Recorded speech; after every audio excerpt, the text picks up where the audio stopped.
Bismillahirrahmanirrahim.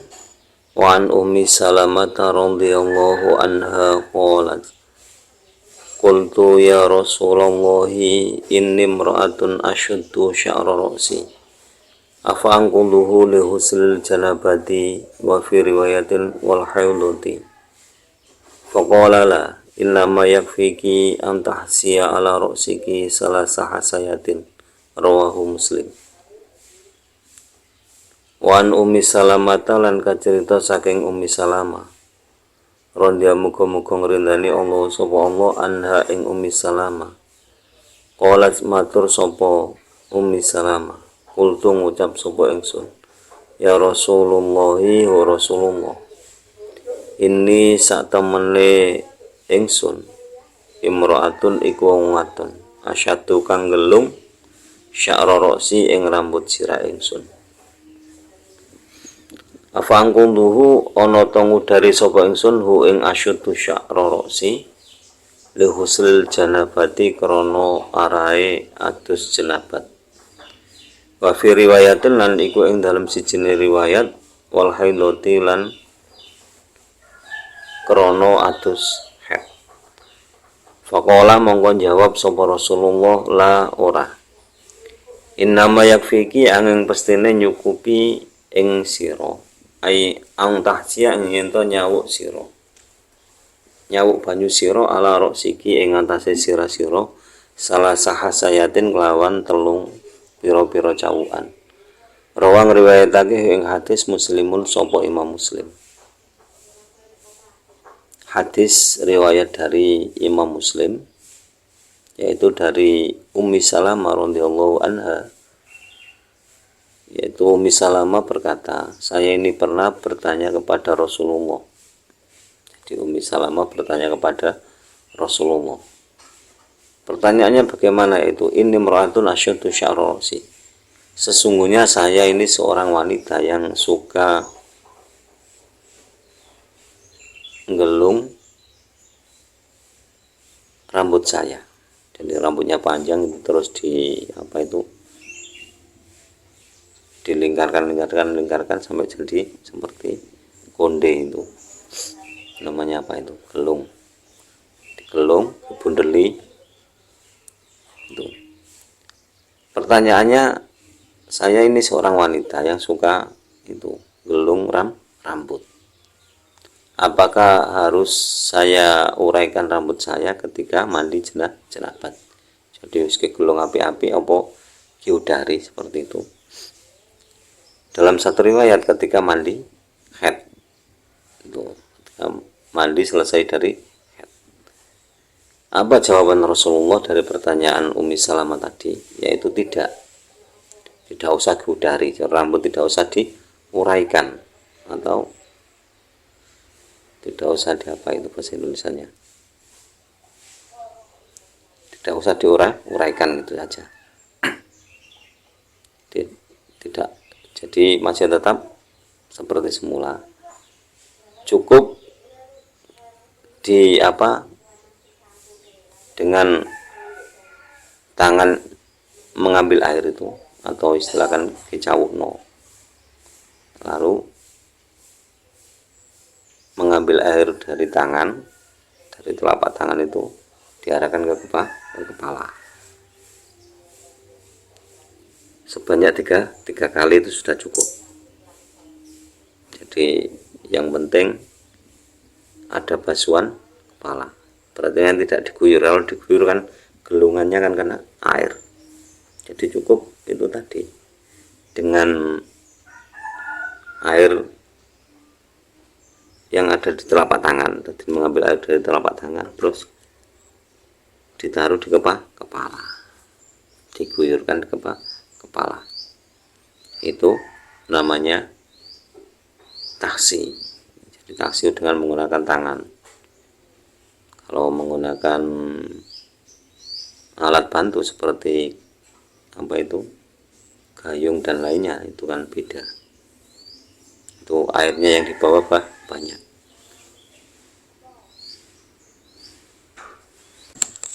Wa an Aisyah radhiyallahu anha qalat Qala Rasulullah sallallahu alaihi wasallam, inni la uhillal masjida li haidin wala junubun.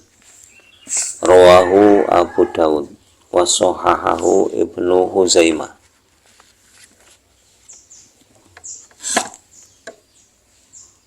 Wa an Aisyata lan kacerita saking ibunda Aisyah.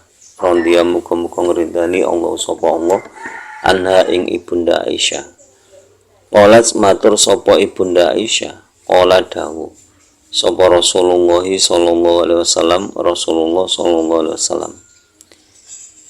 Rupane dawuh ini sak temene ingsun, la uhilla iku ora ngalalake sapa ingsun al masjida ing masjid li haidin kedue wong kang haid wala junubun lan ora wong kang junub.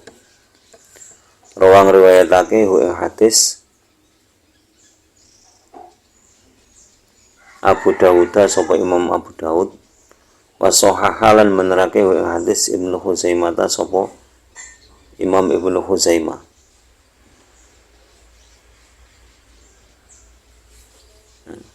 Hadis riwayat dari Abu Dawud yang disahihkan oleh Imam Ibnu Huzaimah dari Ibunda Aisyah radhiyallahu anha. Ibunda Aisyah berkata bahwa Rasulullah shallallahu alaihi wasallam pernah bersabda, sesungguhnya aku tidak pernah menghalalkan masjid untuk orang yang haid dan orang yang junub. Ini perlu diperhatikan lagi. Jadi masjid tidak halal untuk orang yang haid dan junub. Jadi orang yang haid atau orang yang sedang junub itu tidak boleh masuk masjid. Menurut pendapat Imam Ahmad tidak boleh lewat masjid saja, tidak boleh.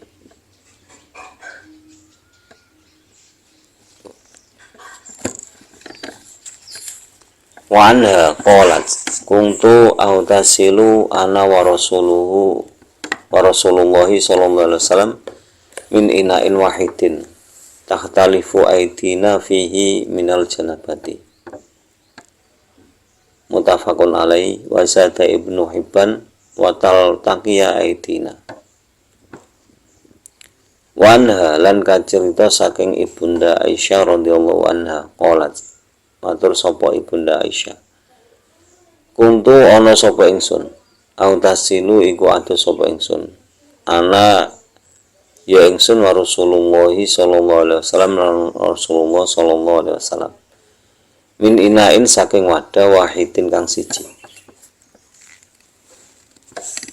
takhtalifu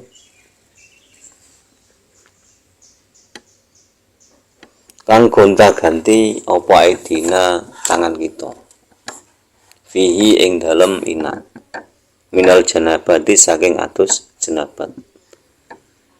Muttafaqun padha sepakat Imam Bukhari Muslim alaihi ing atase hadis. Wa zadalan nambahi Ibnu Hibban sapa Imam Ibnu Hibban wa taltaqiyalan ketemu apa aidina tangan kita. Hadis ini juga diriwayatkan dari Ibunda Aisyah radhiyallahu anha bahwa beliau menceritakan tentang mandi bersama Rasulullah Shallallahu Alaihi Wasallam.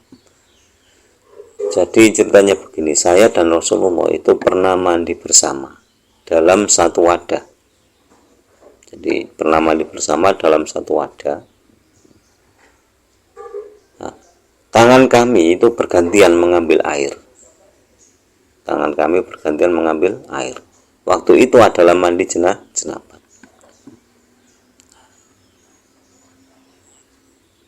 Ditambah lagi oleh Ibnu Hibban, wa taltaqi aidina, terkadang tangan kami juga bertemu.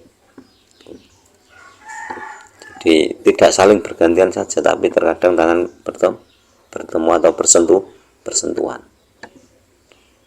Hadis ini menunjukkan bahwa boleh mandi jenabat bersamaan dengan istri dalam satu wadah. Misalkan wadah air itu satu, dipakai mandi berdua boleh.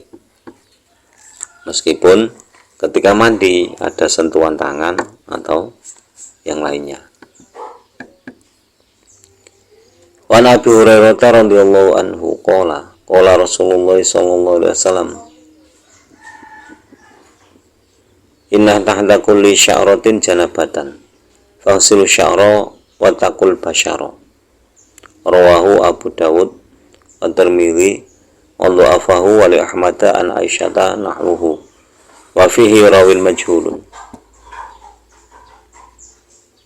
Wa Abi Hurairah radhiyallahu anhu wa an Abi Hurairah lan cerita saking sahabat Abi Hurairah radhiyallahu muga-muga ngrindani Allah sapa Allah anhu ing Abi Hurairah. Qala matur sapa Abi Hurairah, qala dawuh sapa Rasulullah sallallahu alaihi wasallam, Rasulullah sallallahu alaihi wasallam rupane dawuh inna tahta kulli sya'ratin sak temene ing dalem ngisore saben-saben rambut janabatan apa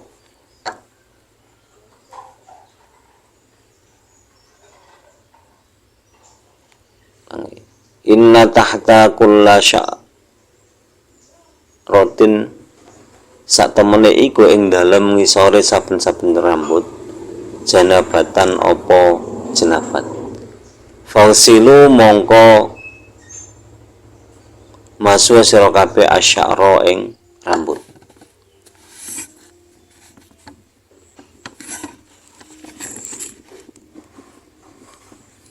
Wa angku lan padha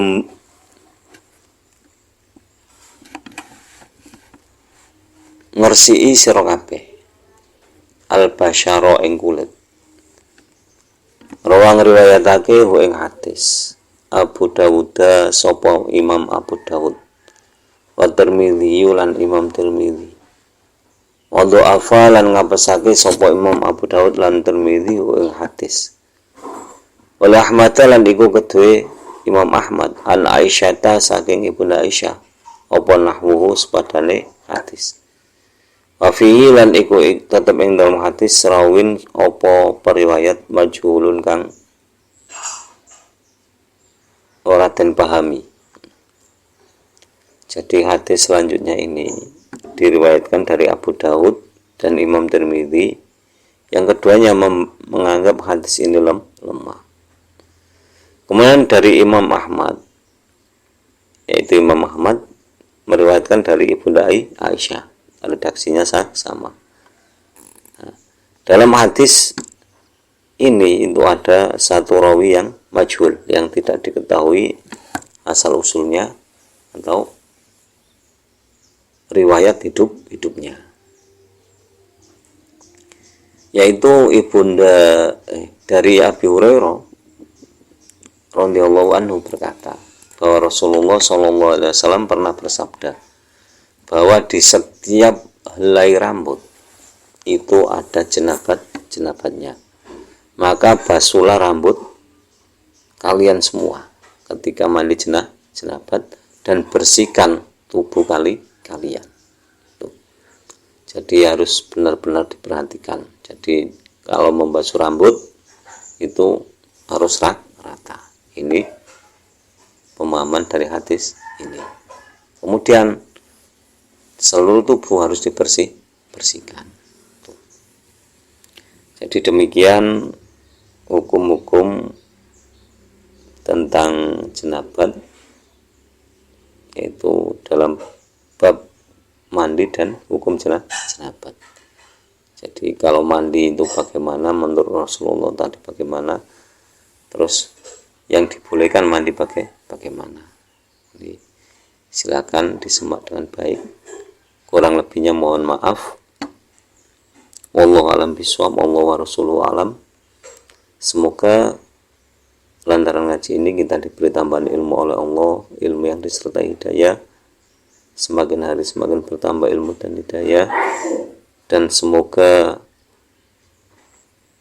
dengan hidayah Allah kita dapat memahami hadis ini sehingga meminimalisir dari kesalahan dalam menjalankan agama Islam. Dan semoga atas bimbingan Rasulullah dan syafaatnya kelak kita selamat dalam menjalani kehidupan dunia dan akhirat. Dan semoga guru-guru kita, orang-orang tua kita senantiasa dirahmati oleh Allah Subhanahu wa taala. Akhirul kalam, ihdinas siratal mustaqim, wallahul muwaffiq ila aqwamit thoriq. Wassalamualaikum warahmatullahi wabarakatuh.